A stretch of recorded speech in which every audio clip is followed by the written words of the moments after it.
times they happen. Thank you for everyone rushing in. Thanks. They have, skinny crowd. like at least on weekends, they usually have 2 buses. You can do it in the morning and then you can leave around 1. And it's so wonderful. On the weekends, you do usually get to go to Wingspread. I'm not sure, I've only gone on the weekends because I want to go to Wingspread. But you go up and you see the regular administrative building he designed, and then you get to see the research tower, which of course is a fire trap. Never today would that be allowed.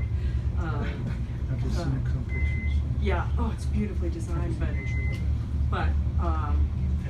definitely firefighters don't allow people to work in the How long have you been here?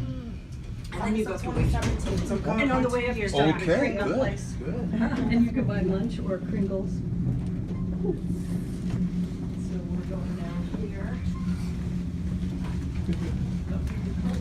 Oh, we're on 11.